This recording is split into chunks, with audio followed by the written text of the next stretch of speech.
J'ai ainsi accepté sans hésitation ni frustration le diagnostic posé par la commission consultative présidentielle ainsi que ses recommandations que j'ai faites miennes et dont je me sers comme boussole de nos actions immédiates.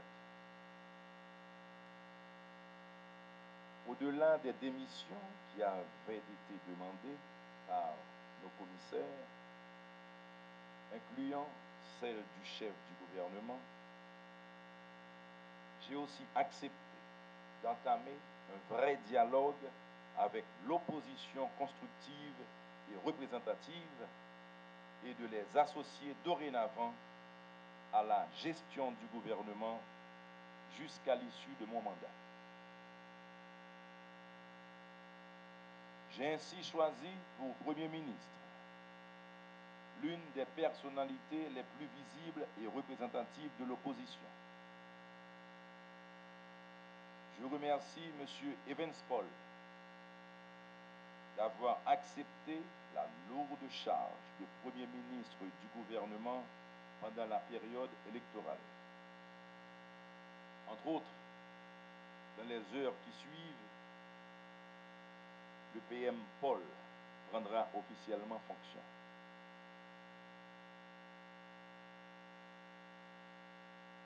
J'ai par ailleurs négocié et signé un accord avec une trentaine de partis politiques pour m'assurer que la composition du prochain gouvernement ainsi que sa gestion pendant cette cruciale période électorale reflèteront intégralement ce désir de rapprochement avec l'opposition et de rassemblement de toutes les âmes de bonne volonté dans la poursuite de l'objectif commun.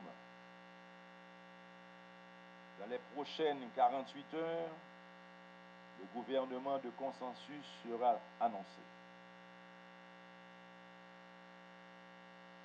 Je reconnais le droit de tous ceux qui ont choisi la voie des manifestations pacifiques pour exprimer leurs revendications et leurs frustrations. Toutefois, je réitère mon invitation et j'insiste à rejoindre la table du dialogue qui permettra de mieux comprendre leurs aspirations et de formuler des réponses collectives à ces demandes. Dans le consensus, nous avons fait appel aux institutions reconnues les plus crédibles de la société haïtienne en vue de former le prochain conseil électoral provisoire en suivant, comme l'avait réclamé la majorité de l'opposition, l'esprit de l'article 289 de la Constitution. Grâce à cet appel,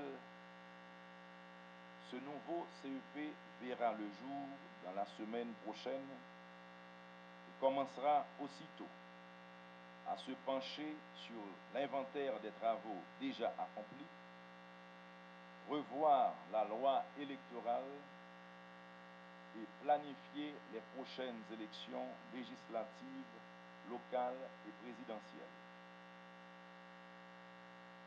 Pour renforcer son impartialité, ce CEP n'inclura aucun membre du personnel de l'État ni aucune personnalité politique et partisane. Les amendements indispensables à la loi électorale pour l'adapter à la conjoncture et aux réalités actuelles seront apportés aussitôt après l'installation du nouveau CEP. Ils devront inclure obligatoirement les provisions pour un financement adéquat des partis politiques. Les 4 premières années de mon mandat ont également démontré à quel point une démocratie moderne repose sur l'existence de partis politiques forts et bien financés, sans lesquels nos institutions sont en permanence la proie d'influences néfastes et d'absence d'impartialité dans leur prise de décision.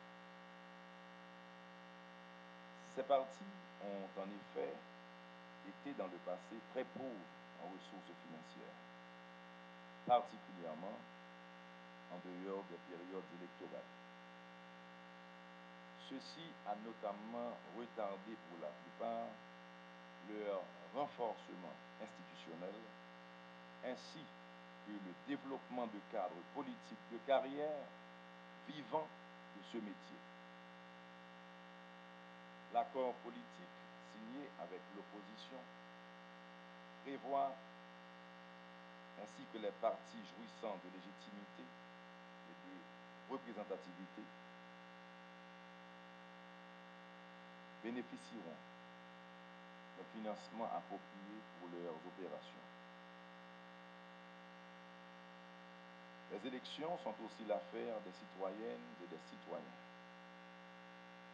C'est aussi l'affaire de tous les parlementaires sortants qui aspirent à être réélus dans leurs juridictions respectives.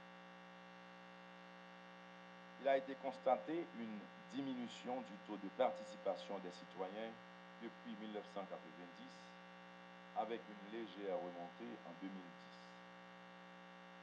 Le taux de participation aux élections de 2010 a atteint 22%. Le défi à relever pour les prochaines élections est d'atteindre un taux de participation au-delà de 50%. Ceci ne pourra se réaliser que si la population a confiance, tant dans le système que dans la qualité des candidats. Fort souvent, les élections sont une source d'instabilité